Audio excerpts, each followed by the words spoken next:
because of our hurts, because of our traumas, because of the good, the bad, and the ugly. It's all part of the beautiful story that he wove together. So part of that legacy is the things he's healing in you. You now get to give away what you got.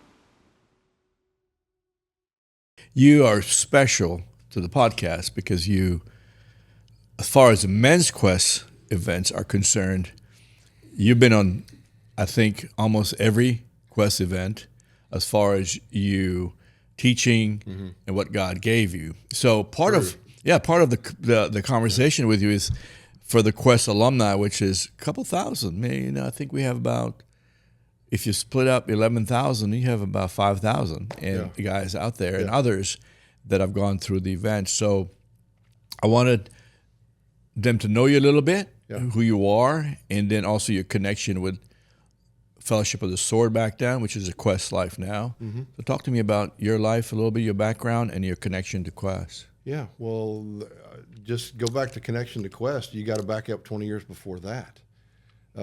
My wife, April, and Paige were roommates in college. So, several years ago, we passed the point that we'd known each other longer than we haven't known each other. You know what I mean? I mean, we were 18, 19 years old when we met. So I didn't know that. This has been a divine intersection that God's been funneling for 40 years. God, that sounds wow. That sounds really old. You know, the number 40 keeps popping up in my mind here recently. Yeah. So that relationship's been there a long time. Then when Paige and Richard got married, then that became part of the story as well. We moved over here into the Fort Worth area in '95. I was not in a good spot. We got out of the Dallas area and moved over here. And then we all started going to church together, and I started teaching a class there, really reluctantly, because I wasn't in a good spot. And out of that came, fast forward to 2002, the bulk of those 13 guys, I think 7 or 8 of us came out of that room. We had about 60, 70 people come into that Bible study. Really? Uh-huh. And so that original group of Duncan and me. So you're a Bible teacher was that part of your giftings and your calling or preparation? I was figuring it out at that point, but it was, yes. Yeah, I was. Did you go to seminary or? No. Got 2 degrees in college. I have a degree in biblical history and then business. I know you're like, what the heck does that mean? It makes sense. That was super confusing, so I just hung on to both of them. But the Lord never really released me toward full-time ministry, and that was a little confusing. I was like, would you just tell me what to do? Because I feel like I'm not doing either one of them really well some of the time. But I realized, too, that's part of the uniqueness. It's me. My tendency, the ditch I fall into is looking around me and get in that whole comparison thing. We can talk about that because that's one of the boxes I think that you want to get to. Definitely, sure. Because that's my life. That's the thing that sits outside my door, is to compare. So to get comfortable with who I am and what my rhythm is and how I roll, and looking at the way other people, I have an odd, quirky, unique, let's call it unique. I have a unique, one-of-a-kind skill set, because that's the way the Lord wants to express himself in me in the marketplace and in ministry. So it's always been a two-handed thing with me. So great. Am I answering your question? No, it's great. Okay. No, we're just discussing. Yeah. This is a conversation. So you're teaching Sunday school. Mm-hmm. You're with Richard. Mm-hmm. You get together, and where does Quest come in? Well, let me back up, because when I knew we were going to come sit, I don't know if anybody's ever heard this story, but I want to tell this story. We want to hear your story. We went on the first Quest in April of 2002. December of 2001, the Terry house, the Henderson household, and the Callahan house. Robin teaches on Women's Quest.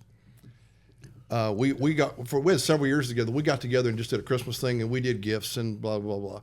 And that particular year, we were starting to kind of walk in the things of the Spirit and thinking different thoughts. And so we said, don't buy anything. Don't buy anybody anything. Let's give word gifts. So we give word gifts. And at the end of the night, we're at Jimmy and Robin Callahan's house, and Richard's never awkward. I mean, he may feel that way sometimes, but he just kind of owns his space, and that's just him. He was markedly awkward for him. And so he goes out to his car, and he comes walking back in with 2 swords. And Jimmy goes, what? He goes, hey, y'all need to sit down. He goes, I need to do something. I go, okay. So we're looking. So we sit down in the den floor at the Callahan's house, and Richard puts those swords down in the floor. And I remember Jimmy looking at him and going, Richard, that's cool. He goes, what's that for? Richard goes, I have no idea. He goes, I just know I was supposed to give y'all those. Wow, that's amazing. But that's a year prior. It was 4 months. Wow. He knew, might have been a year prior. I think it was just the 4 months. I think it was in December. So there's this pre-story of Richard just going, step, okay, what's next? I mean, there wasn't a system. There wasn't a ticker tape. There wasn't a script for the beginning, but that's the Lord. You follow the cloud. You do the next. You do the next yes. You answer the next question, and Richard was already saying yes, not knowing what that thing was that was coming. Amazing. But I just loved that because it was just the 3 of us sitting there, and he went, I don't have any idea. He gave one to his brother-in-law. As far as I know, that was the 3 of us that went. So when we went on the first event in April of 2002, we get to the end of the week, and Richard goes, hey, we're supposed to do something with these swords. He looked at me and Jimmy, and he goes, just go figure it out. We go, okay. So we, oh, that's cool. We get, oh, yeah, oh, that's what those are for, So just the pre into that, the walk up even to that event, there was something going on in the spiritually, emotionally, and even with the 13 guys. April and I and Richard and Paige had bought this little cabin in Ruidoso in 97. And so I was very used to going up there. I knew the house. There wasn't anything about the place that I didn't know, but something in me went, man, I'm a little jiggy about this. I mean, you could just feel something. It was a cross between anxiety and anticipation. At the beginning, it was way more for me anxiety of just the unknown. And I think everybody on that van thought the same thing, but nobody could probably describe it. I mean, you look back on it now and you go, the Lord was calling something new, and there was something in your spirit that knew that you were walking towards something. Your spirit knew it, but your soul couldn't figure it out, and your mind certainly was, in last place trying to figure this thing out. So that whole process of getting there with those guys was odd, because I'd been going up there for 5 years at that point, and this one felt super different. I mean, it was a different kind of thing. And when we got there, it was different. In fact, we didn't even have to get there for it to get different. Yeah. There's a story. It changed on the way. There's a journey there, right? Even to getting there. Mm-hmm. So do you remember when Richard said, hey, let's go try this thing out? Yeah. I mean, he went to Ruidoso, got this thing from God, came back and said something like, or somebody told him, hey, take some guys and try it out. Right. You remember when he said, hey, let's go try this thing out? Yeah, and I knew there were a couple of pieces of it. There were a few little pieces and I know Duncan had done Duncan had handed him some Rhema strikes, and there was an outline, in fact, pretty darn close to what it is right now of the fast day, which is remarkable that the whole thing hinged off of that as an original thing. In fact, he took it to a counselor who was practicing at our church and goes, would you read that? Are we going to blow anybody up by that? And she goes, that's awesome. She said, it'd take me months and months and months to get to that. He goes, okay. Yeah. So we went and, did the deal. So we know the journey there. You get there. Talk to me about what it unfolded. How did it unfold? I mean, as far as your piece and how you remember it. My piece. I mean, because it seems like God was, you guys were just saying yes every step of the way. Like everything tended to be God was just one step ahead of you. You were saying yes to the next thing. Right. I mean, because Duncan tells his story. To me, what's significant, David Terry, is that how relevant your teachings are 20-something years later. That's very unique. I mean, you have teachings come and go. Right. But what Duncan and you guys do in an event, as far as right. 25 years later, still relevant? That's Well, that tells you it's not us. I mean, you don't.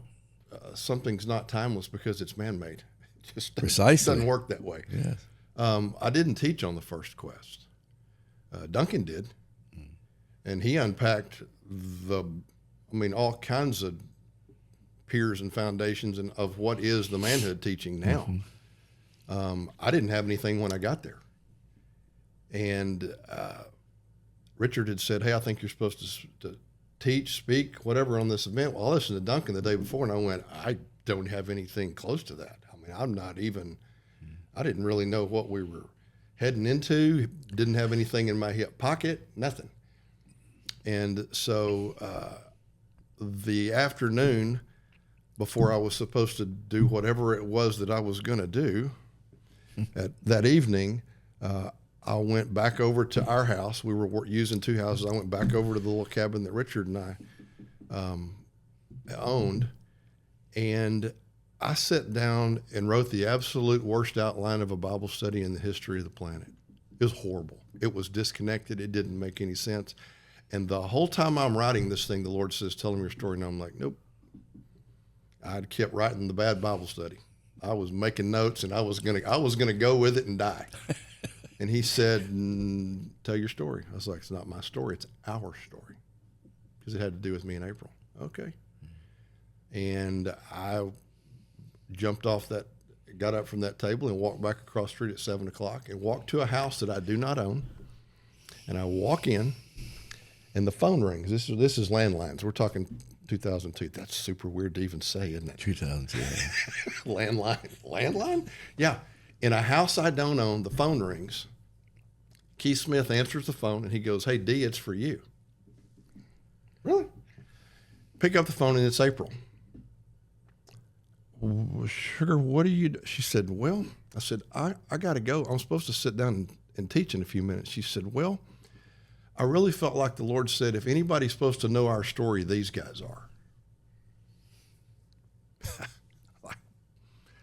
I'd like to tell you I repented right then, but honestly, I hung up the phone and I went, "You don't fight fair." And so I sat down in that chair and proceeded with the really horrible. So you went for it. Oh, I went for the whole thing. I was going to drive the car off the bridge, and I got about, it might not have been as long as it felt like. It felt like 5 minutes, and man, my insides were just stirring. Richard's got a camera running at the back of the room like this is, man, it was not. It wasn't worthy of anything. And I looked at him and I said, "Rich," I said, "you need to turn that thing off." He looked at me up over that camera and turned it off. And I just started telling him my story, because what God had done on the fast day was why I was there. But nobody had ever heard that story. I called April after we got off the mountain that day, and I told her what I needed to tell her. And from 550 miles away, God just underwater welded us back together around some traumas that had happened in our life over the course of our marriage to that point in our marriage. And it was just an instantaneous healing that had happened between us. What I know now that I didn't know then is what was missing was the confessional part of getting it out in the open so that it's not in the dark anymore. And so I sat in that chair and I told those guys the story. There were two stories specifically. And so the teaching was not the teaching. The teaching was just sitting in a really uncomfortable wooden chair and turn off the camera and here we go.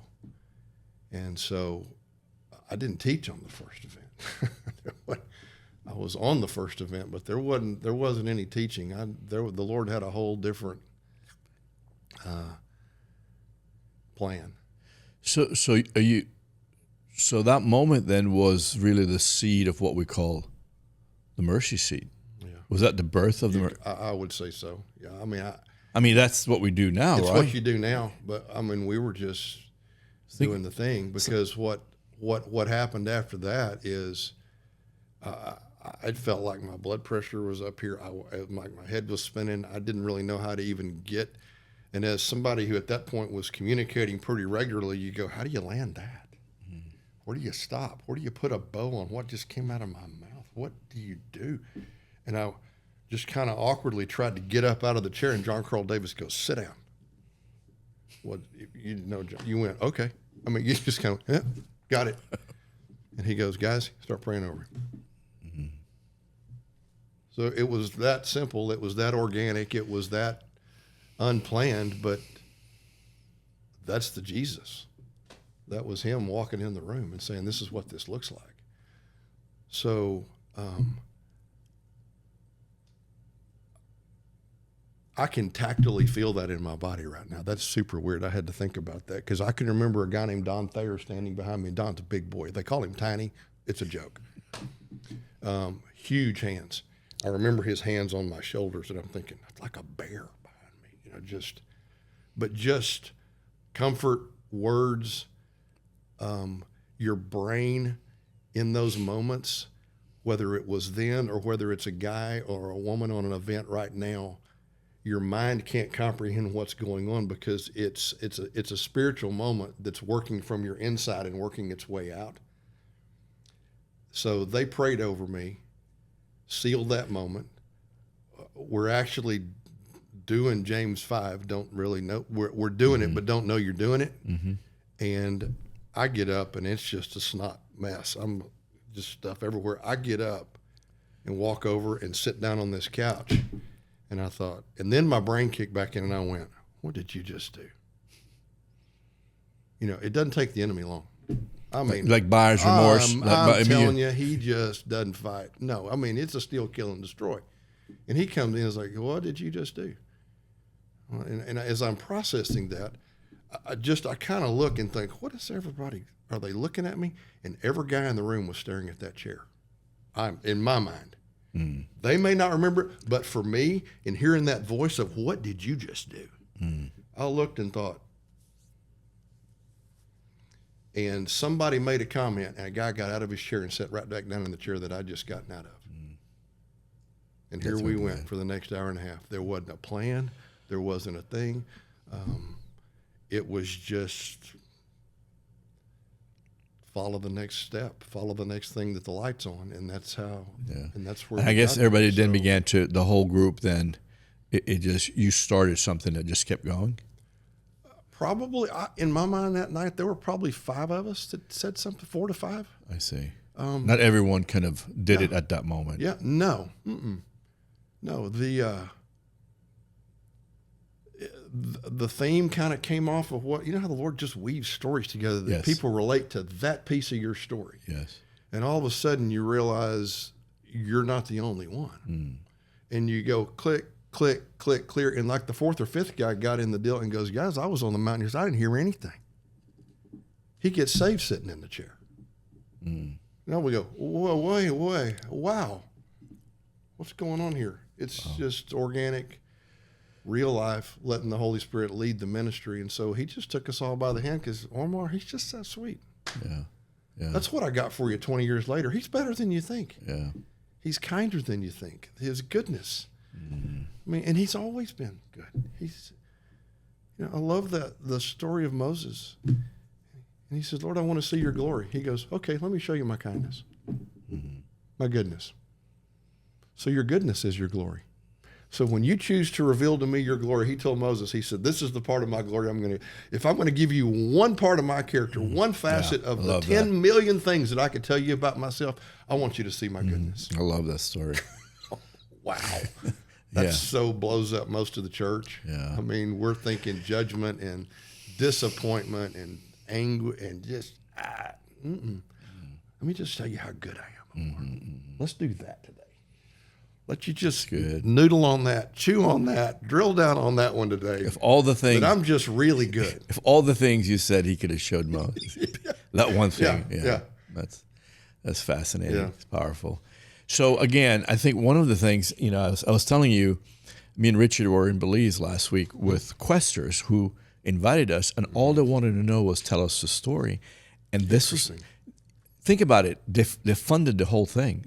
They paid for our flights. We spent 3 days in a resort.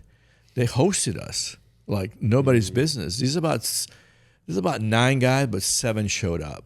And I mean, these are highly influential guys. One of the guys, Tony, I don't know if you. I do. I was on his event. I think you did his event. So Tony Chinona is right now chairing the rewriting of the Constitution of the country. So these are influential guys, and he will tell you that Quest prepared him for that task. Now, how we connect the dots, he knows how it connects, but all they wanted to know was tell us the story. Wow. Think about it. And I think to myself, the stories is what matters. Because what you're telling me about the mercy seat, something in the spirit says this is a God-given, this is not a man's creation. I mean, we can come up with our plan, like you had a plan to do your Bible study. And we all do that. And God just overrides that. He allows us to go through it, but then he shows up in the mercy seat, which today, what a powerful practice we do on it, you know? So, and knowing where it comes from, that thinking about, boy, this is how God really did that. It's such a powerful story to go back to because it reminds us who God is and how he works. Right. And he hasn't changed. Well, Revelation says that we overcome by the blood of the Lamb and the word of the testimony. The blood's a done deal.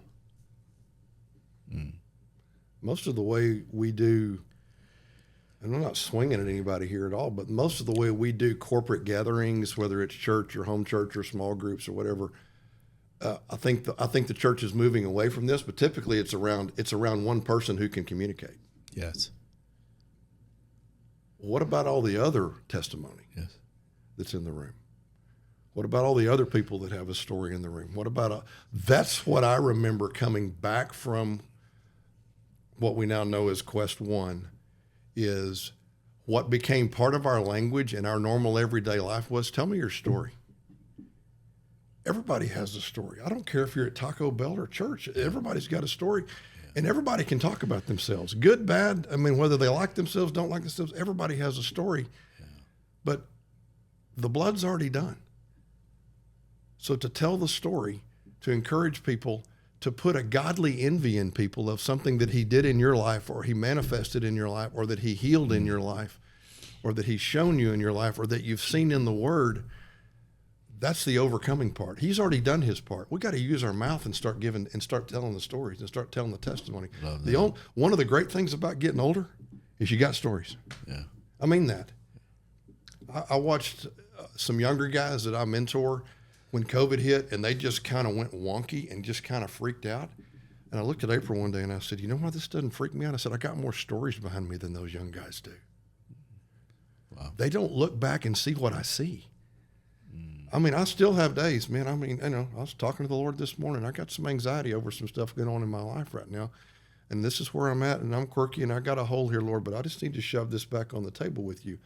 The good news of being this side of it is I got more arrows in the quiver. I got more stories in the rearview mirror. I got as much of him behind me, and I've still got him in front of me.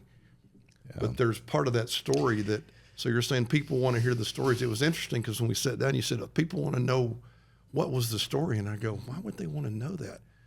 But I get it. But I do get it. It's not about.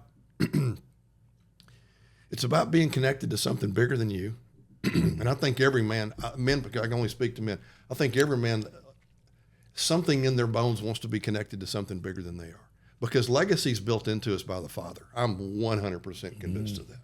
The whole thought of legacy is built into us from the throne room of heaven. It's a DNA we are hardwired with legacy built into us. And knowing what you're connected to, and when something impacts you in the way that, it would have, and the intersection that, let's just take Tony Chinona's story, in that moment when that intersected him, it altered what he was thinking. I remember talking to him. I probably talked off and on with him by email probably for a year after that. And and I remember getting a letter from him. In fact, I have it in my file, because I thought, this is written like a statesman would write something. And now you're telling me this is what. Well, he was a senator and a mayor of the Capitol twice or three times. So it was very, very well known. But his heart for the country came out of a father's heart that had encountered the Father's heart. And part of the call, obviously now, because you've watched the cloud move, you've known him a long time. Yes. Yeah, he was one of your father's friends, yes, if I'm not mistaken. Yeah. You've watched that intersection in his life that confirmed something, and he kept moving toward it. But he's now saying, hey, come back. Let's talk about this, because there was a pivotal moment. There was an anchor point for him, because we all need anchor points. Because we all have days we go, I don't know what I feel right now. My emotions are, they're all over the map. Yeah. What was the last thing I know was true? What's the last thing I know Father said that was a promise? What's the last thing I know I can go tie off to right now? And sometimes it's other people's stories. Sometimes it's people close enough to you that can come tell you where you're jicked up. Where you're disconnected. Faithful It's are like the where you're wounds of a friend. disconnecting from the story. When you're wobbly, is because somebody has to remind you and try to connect you back to the Right. story. Yeah. I mean, think about the word remember. I mean, how many times? I mean, even It's all communion, even the thing that we all through practice, Scripture. it's all about. I don't want you to forget. I don't want to forget how you're connected. I don't want you to forget where your starting point is, because we do. Right. And when we do, we get lost. Right. So Yeah, it ties us back to the true identity that we were embedded with by the Father, and we find that identity by His Word, but by being reminded in community of looking at this variegated group of motley people that are the kingdom, and that are maybe even in your smaller group or your super small group of 1, 2, or 3 that are your core group, that you're all connected to something, but your identity comes from Him, and it comes from other people calling it out of you when you lose it. that's right. Yeah. It's powerful stuff. I want to kind of segue into your teaching, because your teaching matter to these events. So you have 2 teachings that you do on the event. One is radical obedience, right? And then one, death to common sense. Right. Now, death to common sense, the title alone is a little bit, because we're taught, we're taught to be smart, Right. and to have common sense. And you're saying, so talk a little bit about how those teachings came to be and how God kind of formulated those teachings, because it's a major part of what we do today. Death of common sense came out of my own brokenness. In my early 30s, I was involved in a business transaction that went way, way south. And it uncovered all kinds of things about me, about our finances, about the life that I was living. And as part of that process, and I tell an elongated version of that story when I teach on Quest,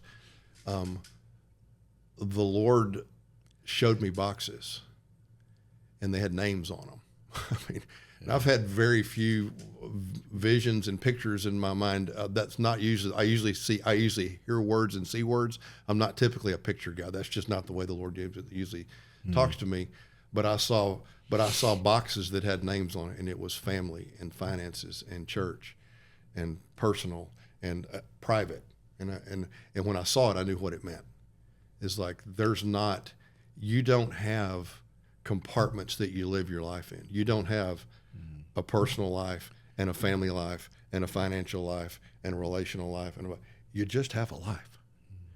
And so to actually put that into words was as much for me as it was for the guys. The other thing that, yes, I'm a head guy.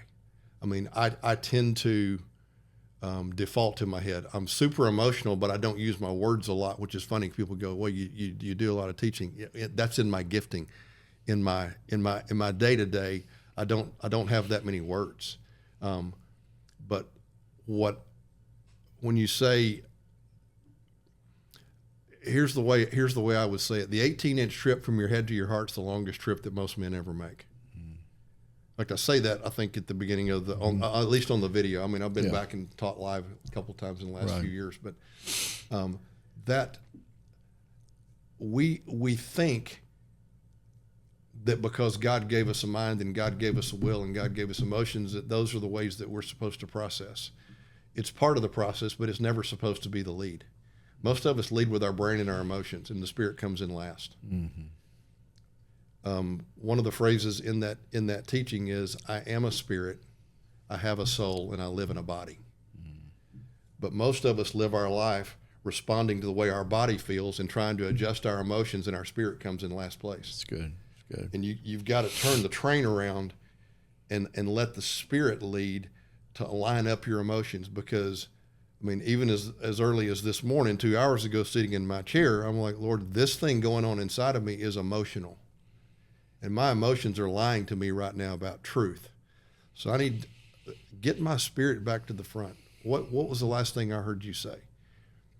And so the death of common sense is, yes, God gave you a brain, but when you and I got saved, he saved our spirit. He didn't save our brain.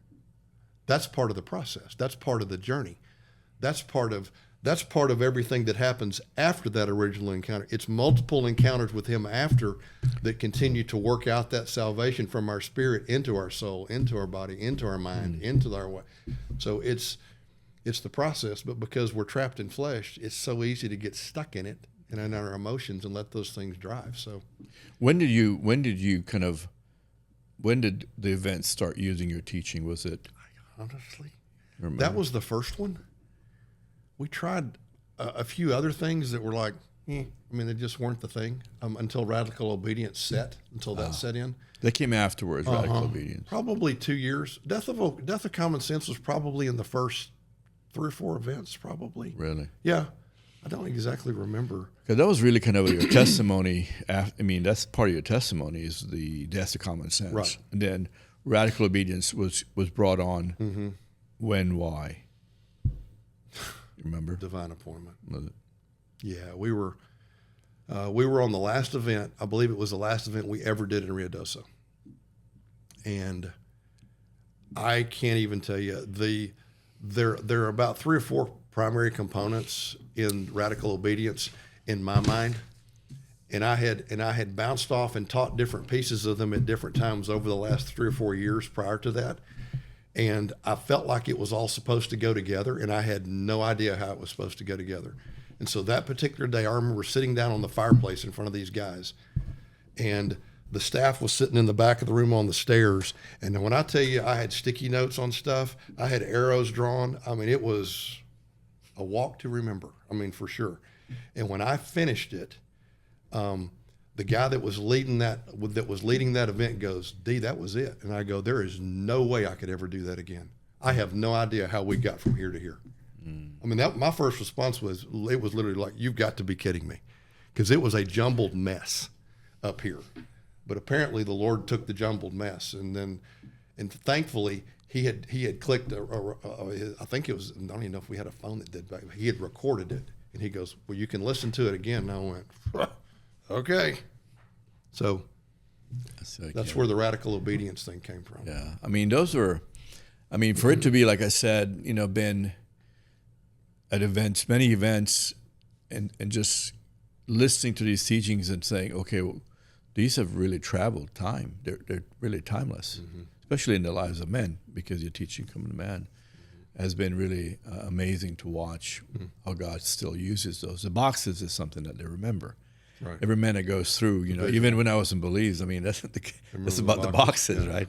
Because I was the guys kept talking about the boxes, and I thought, this thing just kind of, God anoints them and He sticks in the spirit, right? Yeah, and it's been fascinating. I was several years ago. I was at a real estate event, and I was walking through booths, and I was standing there talking to this guy at this booth, and he goes, "Man, I think I know you from somewhere." And I go, "Yeah."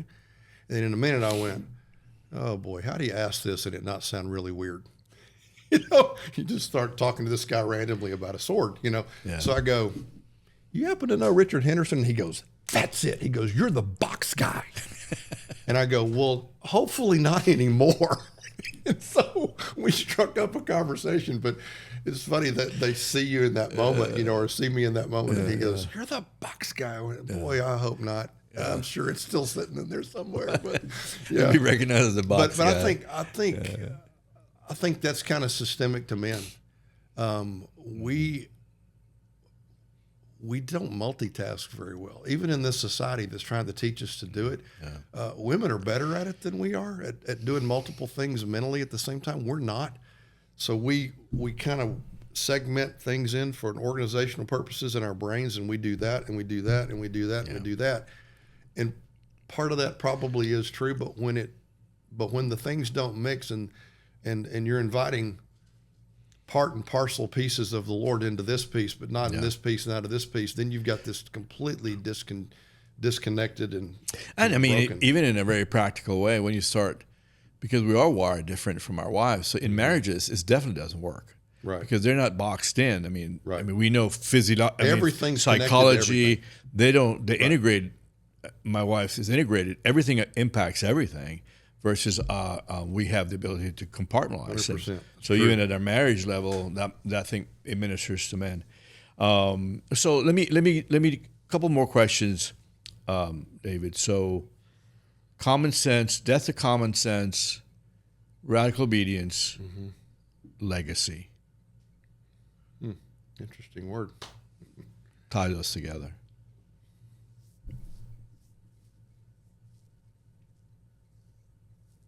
Explain the legacy piece. What do you? You talked about we're wired for legacy. Yeah. How does this impact legacy? What's Right. How does these two teaching impact the word legacy? Yeah. Well, obedience is everything. Because it is the thing that activates what God put in you. And we're living in a culture of ministry and church where you've got a million options for a podcast. You can go listen to 18 people preach every Sunday morning. You can go from conference to conference to conference to that event, to this thing, to this worship deal, to that thing. You can go do a Bible study. You can get it on your Kindle. You can get all these things that fill you up. But until you obey the thing that the Holy Spirit tells you to go release, there is no legacy, because what you've done is you've just inbred it into yourself. You've done it to build yourself up, to fix the things that are in you. Because in some cases, it's really easy for freedom to become the pursuit, not Jesus. That I want to go to the next thing because I want to get free of this piece of this thing that's going on in my life. And is he part of freedom? He is. But you don't pursue the freedom, you pursue him, because the journey will take you where he wants to take you. I'm fully convinced of this. I'm never going to be fully healed this side of heaven. Because there's something, maybe this is just me, there's a thing in me that there's a dependence button in me that needs to get pushed pretty often. Because left to myself, if I turned into some emotional, spiritual Superman, it wouldn't be good. He's going to always leave us with that thorn. He's going to always leave us with that, because it's something that brings us back to that thing. The person that taught me that was Dave Busby. Interesting. That's wild. That just popped into my brain. But 6 or 7 years before we ever started Quest, I was at an event and Busby was there. They ran out of hotel rooms, and I spent 2 days in a hotel room with Busby. And for those that, I mean, the women are watching this. There's a they watch it. I think. Yeah. They don't listen to it. They watch it. Yeah. But Busby, when he passed away, was the oldest living cystic fibrosis patient in America. Oh, I didn't know. But when he traveled, he had like his clothes in one bag, and he had another bag, this big Lands' End duffel bag looking thing that had all this stuff in it that basically kept him alive. I mean, flak jackets and this stuff that shook his lungs, and he would cough and get the junk out of his lungs. Oh, and so like the second day I go, dude, how do you do this? And I was expecting the church answer, and boy, I didn't get the church answer at all. This is the guy that I went. In fact, he was one of the first people that I thought, this guy is like way up the food chain as far as communicators on a national level. Yeah. I mean, he was in the first Passion conferences with Louis Giglio, and I'm like, and he just kind of went, and he goes, it's bad. And he said several years ago, he goes, I'll just go start. I sat in my office one day. He said, I just told the Lord, I can't do this. I can't do this. I can't go above 5,000 feet. I can't travel. I'm probably not going to walk my daughter down the aisle. He goes, I'm telling you, he goes, I'll let him have it. He goes, I literally sat down and put my feet up on the desk like it felt, made me feel good. He said, and literally I heard this. He said, the Lord said, Busby, I can heal your lungs. But when I do, the anointing on your life will leave, because it's the thing that keeps you tied to me. Whoa. And I'm sitting there just, I can remember it right now, thinking, because I was going to that event thinking, is he going to read my mail? Is this little prophetic button going to know stuff about David? I was intimidated by this guy, and all of a sudden I was just captivated by the honesty and the transparency that was there. And after what felt like a pregnant pause, he looked at me and he said, "That was the day I got healed of the need to be healed." Wow. What a statement, I huh? don't have that gear. I'm like, but the people but that's legacy. Yeah. Busby's story from whenever that was is a legacy in That's me what I'm right saying now. about stories. That's right? a legacy in me right now. Yeah. Because it changed me. I mean, I was around Busby a total of 2 days of my whole life, and I still hear things come out of me. Yeah. And I've had other people in my life that where we cross pollinate with people in seasons. Something powerful about that, isn't it? Yeah, we do. We talked about the stories, so here you go. Like connecting the story, your legacy is built from stories, from your stories, and obedience is how you activate. You got to activate it, right? Because if you don't activate obedience, then it becomes a story of disobedience. Who tells a story? How does that story really impact lives? Right? Yeah. So it's very powerful. Yeah. Well, the story's never about us. Yeah. It can be a little confusing because when you get overwhelmed by the love of God and you actually grasp His goodness and you realize that you really are His favorite, even though He has millions of them, His focus is so intently that on you and the details of every last hair on your head that it is that intense. But the end goal is not for Him to fill you so that you can be filled and you can get another level of freedom and you can have another experience with Him. It's so that He can use you as a conduit for Him to pour that into you so that it comes out looking like Omar, and it comes out looking like David, and it comes out looking like Paige, and it comes out looking like Richard, and it comes because we're all gifted in a different thing, and we all have different specific levels and spheres of influence of people that we bump into, and the package that we carry Jesus in doesn't look like anybody else's package because of our hurts, because of our traumas, because of the good, the bad, and the ugly. It's all part of the beautiful story that He wove together. So part of that legacy is the things He's healing in you. You now get to give away what you got. It's 2 Corinthians chapter 1. It's amazing. Huh? So that's the legacy. The legacy is you now get to give it away. You don't just ingest it and go, "Man, I'm really good. I'm so glad He loves me." And it's great because it is His kindness that leads us to repentance. It's the goodness of the Lord. But the legacy happens when you've ingested and you're doing community and you're walking in faith and you're worshiping and you're in the Word and you're doing it. But if you just do that, you get it's the constipated Christian. And right now, this is the easiest time in history to do it, Omar, because you can ingest all day long, every day. You can conference hop and podcast it. You can just work your way all the way around it. Yeah. But until you turn the Holy Spirit on and go, "Lord, what do you want me to do today? Let me see your glory today. Show me somebody today. Let me my word is get my head on a swivel, because if I don't choose to do that, Omar, I get my head down and I go do David's thing. I mean, I'm 62 years old, and I will still, if left to myself, I will put my head down and go do my thing. Lord, get my head up, get my chin up, not of pride and not to have a swagger, but to get your head on a swivel and go, what's going on with that family over there sitting in a restaurant, and go do the next thing. That's where legacy's built. Yeah. It's built in the yes. I know that's a Richard. Richard's a big yes. Yeah. I mean, the yes is the obedience, right? It is. Hear and obey. Hear and obey God. Awesome. Great stuff. I mean, I could sit here and listen to you all day, dude. It's so good stuff. I got a few questions before we end now. Personal stuff. Just quick questions. What's your life verse? Wow.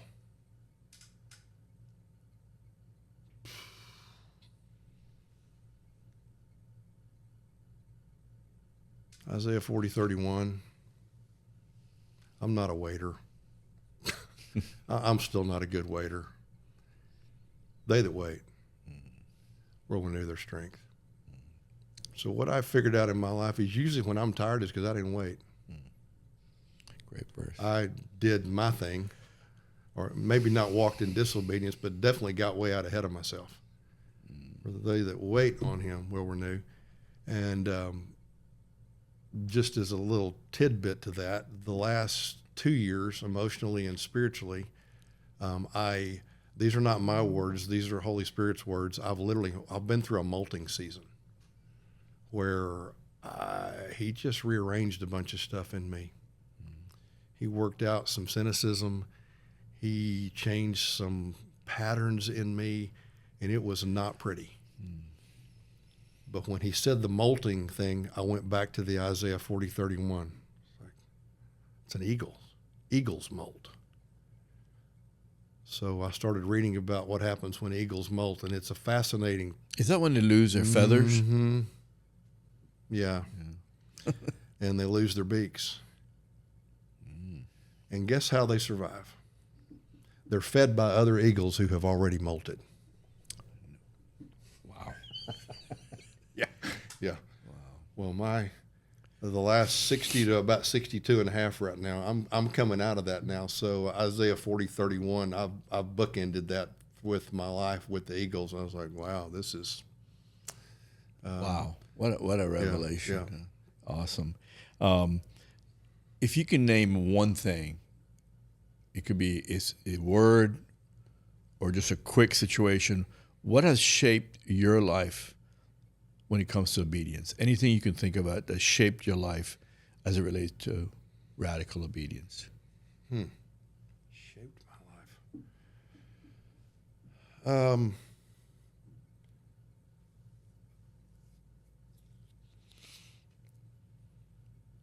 Well, every time you obey, it gets easier to obey. Sometimes, depending on your personality, the stakes go up because it becomes something that's a little more awkward for you to go say or go do or go send or go give away or whatever that thing is in life. So there's been significant moments in my life that I feel like I've broken through, but it's interesting because it's looping back to legacy and community here. Is watching what it looks like in somebody else that you're close to. You go, wow, that's crazy. And you go, I envy that. And you go, Lord, are you going to ask me to do that? But it's part of watching other people do it too. So I think it's part of that community of being close enough to people that you watch what the Lord's asked them to do and watch them walk it out. However they walk it out. Inspires us to be obedient. It's an inspiration. So think about, we're all connected to the body. Right. This legacy is about community. It's about story. All this kind of ties in, right? Right. So David, if you'd recommend one resource to the alumni, say you've got to read this book, you got to do anything in your mind that you say, here's a resource you've got to read or get. Oh, I'd probably read John Eldredge's follow-up to Wild at Heart. Well, he's written several books in between, but Fathered by God. That's the follow-up. Mm-hmm. For me, it is. I've read it twice now. There you go. Read it well after it came out. A buddy of mine, we were talking one day, and he goes, "Oh, I'm going back." I go, "You're going through what?" And so I took it on vacation with us probably 6 or 7 years ago, and I've now read it again. But it's about the 7 primary seasons of a man's life, and you never really leave one. You just add another one to the end. And right now I'm living really hard in the last 2, and we'll be in the last 2, and I'll still be a cowboy. There's still a little boy that's still in me. There's still all those things. But to me, I mean, you're sitting here talking to most, in the culture, in the context of Quest, it's that same authenticity of the voice of the, Eldredge just has he had a unique capacity when he wrote that book. I guess it must have been 2000 maybe when he wrote that book. It captured spiritual life in a masculine context, but it had no religious tangents hanging off of it. You know what I mean? I mean, you've not been doing this long enough. You read it and you go, that dude grew up Methodist, or he's a charismatic, or there's no denominational flavor in Eldredge, and that's it's why human. It's truth, and it's human, and it's the Word, and it's really pure in that form. And you take that with the gifting that he has of putting words on a page. So that, to me, Fathered by God. Fathered by God. It's great, awesome. Fathered by God. Good. Well, David, this has been really good. I enjoyed this. Great. We can go Thank in, but you. these guys are giving me kind of fingers like the numbers on Yes. the thing. I see But that. I know you have time and you got to go too and do we're other good. things. But Thank you for your faithfulness to God. Thank you for your yes, because 25 years later, Yeah. 24 years later, Yeah. I mean, the yes keeps building legacy, community, and you've been one of the shapers of the DNA of this ministry. You've been foundational. So God knows what you're going to be receiving on the other side, but it's been, the impact has been massive, and it continues to really shape a lot of what we do. It's mind-boggling, actually. When you look at the 12,000 or whatever, because of You the never legacy. saw it, did you? Oh no. Well, if you'd ask me now, what do you think the exponential impact is of Quest? To me, it's at least times 10 of whatever that number is, and it's probably more than that, because healthy people create healthy people. Yes. I mean, how many kids of Questers are not going to need to go through what their parents did because they did the hard stuff and they changed the spiritual legacy in their family? That's what you never see. Yeah. Yeah, you can look at the number, and it is mind-boggling, because you sent me the latest numbers in an email. I was like, 12K. Wow. Yeah. Holy cow! I mean, that's people that have physically attended, and you're talking in groups of 20. So that's a whole lot of events in 22 very true, years. because my kids have gone through it. My brothers have gone through it. So, and they continue. Yeah. They continue to go. So Right. it's really good. So awesome. Thank you, David, for your time. thank you. Really appreciate Honored to be sharing here. your heart with Yeah, us. Thanks, Amen. Omar. Thank you. Appreciate it. Amen.